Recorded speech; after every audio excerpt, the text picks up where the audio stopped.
Salut toi! Tu désires te plonger dans l'aquarelle et tu ne sais pas par où commencer? Et si on réalisait ensemble un joli nuancier? Lorsque l'on s'est rencontrés en vrai durant mes expos et démonstrations d'aquarelle, tu m'as souvent demandé comment j'ai démarré avec ce médium.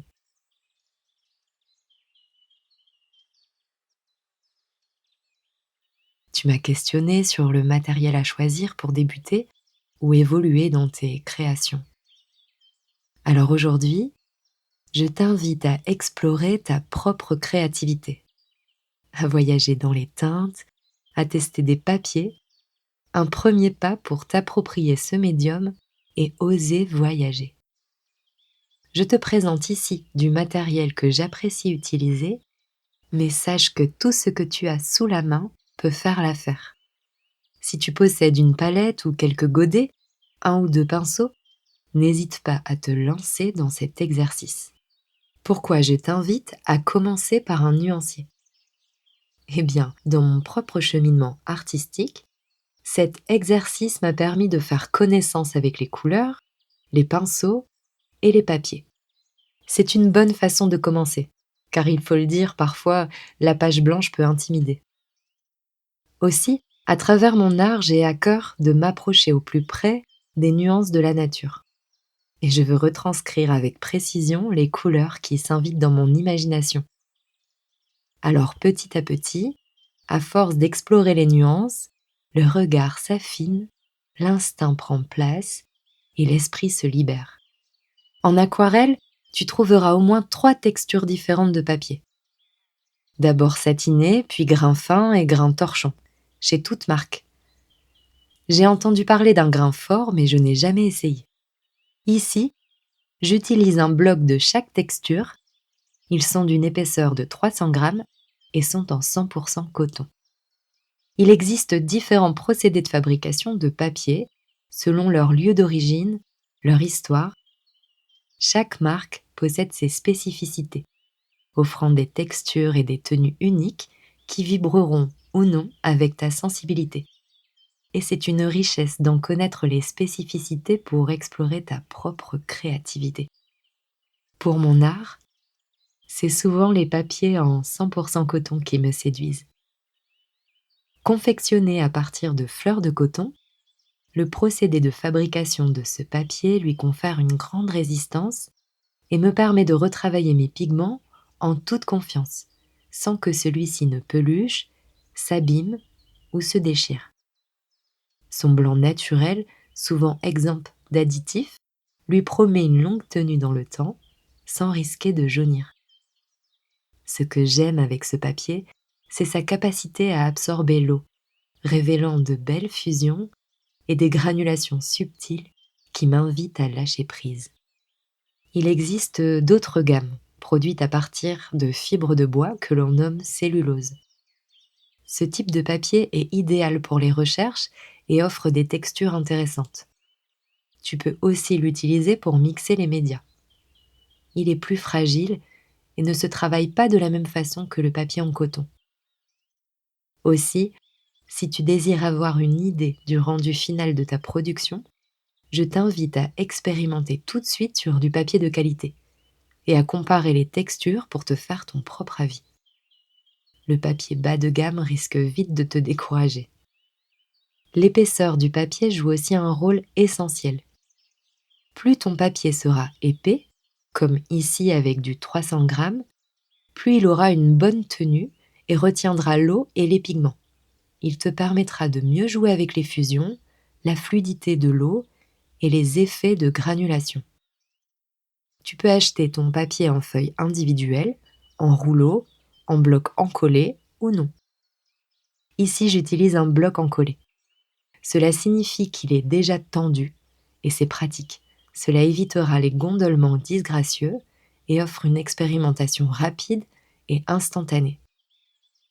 Et si tu as plus de temps et d'espace pour t'installer, tu peux aussi mouiller ton papier, le scotcher sur ta table, une planche de bois ou une plaque de verre. Le fixer et le tendre permet d'utiliser beaucoup d'eau dans tes productions. Au séchage, les fibres du papier vont se resserrer et tu auras plaisir à découvrir un papier plat, non bombé ou déformé. Tout à l'heure, je te parlais des textures. On appelle cela le grain, et il tient une place importante en fonction du rendu que tu désires obtenir. Le grain satiné est lisse et délicat. Il est parfait pour les détails et la précision. Il sèche vite et offre un rendu plus uniforme. Le grain fin est plutôt polyvalent et suggère juste ce qu'il faut d'effet et de texture pour mettre en valeur les pigments et les couleurs. Le grain torchon est plus texturé. Il est comme sauvage. Il donne vie à des granulations souvent étonnantes. Le papier torchon que j'utilise ici est une très belle découverte pour moi. Sa texture subtile donne à voir de très beaux effets granuleux et ajoute de la profondeur et du relief au pigment. Ton choix de papier sera donc guidé par l'effet que tu souhaites atteindre et par ce qui anime ton imagination. Alors teste, explore, expérimente pour trouver ce qui te convient le mieux. Pour les pinceaux, j'aime avoir au moins un lavis. Sa touffe de poils, fixée par un fil de fer torsadé, a une réserve d'eau plus importante que ceux fixés par une virole en métal et permettent de peindre rapidement de grandes surfaces, sans recharge d'eau régulière.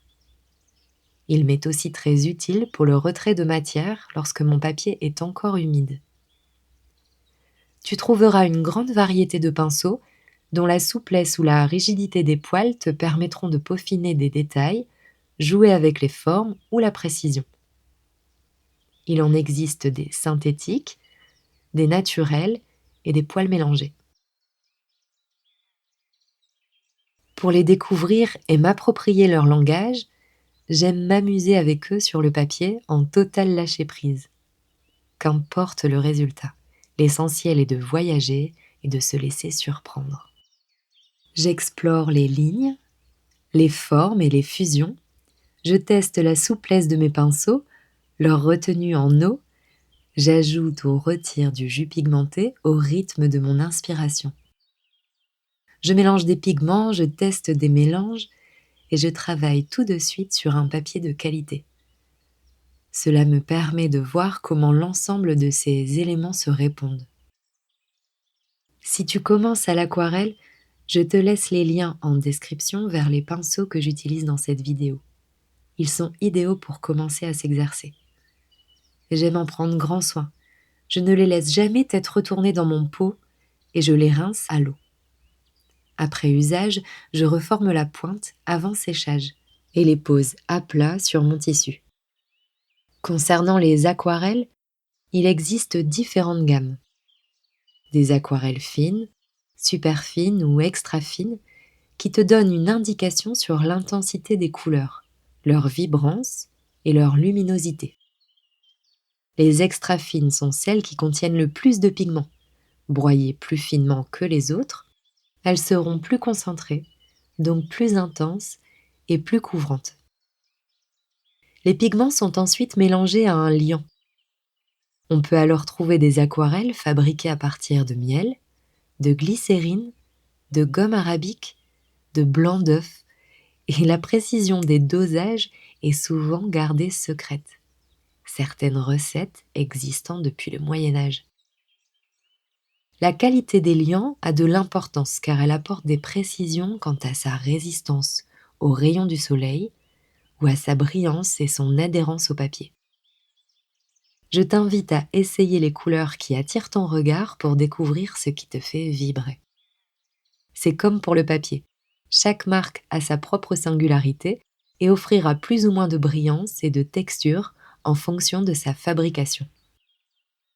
Ici, j'explore un nuancier avec des aquarelles extra fines Brea de chez Dalb. Elles ont une texture crémeuse, certaines couleurs laissent de belles granulations, d'autres permettent une jolie transparence. Tu peux d'ailleurs connaître le degré d'opacité, quelle que soit la marque, en observant les symboles sur le tube ou le godet. Un carré noir indique son opacité, un carré vide signifie sa transparence et un carré à demi vide symbolise sa semi-opacité. Quand je veux tester une gamme de couleurs ou une nouvelle marque, avant d'investir dans une grande quantité de peinture, je sélectionne 3 à 4 godets de teintes proches des couleurs primaires et qui attirent mon regard.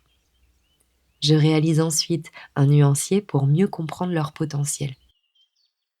C'est ce que j'ai fait d'ailleurs il y a quelques mois et j'ai pris grand plaisir à explorer ces pigments. Tu remarqueras la belle profondeur du mélange entre le magenta permanent mêlé au rouge vermillon. Parlons maintenant contenant. L'aquarelle peut être conditionnée de différentes façons. Des godets déjà solides qu'il te faut humidifier avant de peindre avec un spray ou une goutte d'eau à la pointe de ton pinceau. Celles en tube sont pâteuses à leur sortie. Elles peuvent être utilisées comme cela et peuvent aussi servir à remplir des godets usés ou vides. J'aime aussi les laisser sécher comme ceci sur mes palettes et réactive les pigments lorsqu'une idée me vient en tête. Il y a des aquarelles fabriquées de façon industrielle et d'autres de façon artisanale. Ces dernières peuvent être parfois contenues dans des éléments de la nature, comme du bois creusé, des coques de fruits, des coquillages ou des palettes en céramique. Je trouve ce médium précieux, alors je nettoie rarement mes surfaces de mélange pour réutiliser les pigments séchés et ne rien gâcher. Ici, je te guide dans mon univers, mais toi aussi découvre ton propre chemin en explorant les pigments et en t'amusant surtout. Les outils ne sont que des alliés, ce qui compte est de tester, de voir ce qui te convient, ce qui te fait vibrer, ce qui te plaît et te fait du bien. C'est ta vision, ta main qui donneront vie aux couleurs sur le papier. Alors, tu prends tes pinceaux pour un joli nuancier ?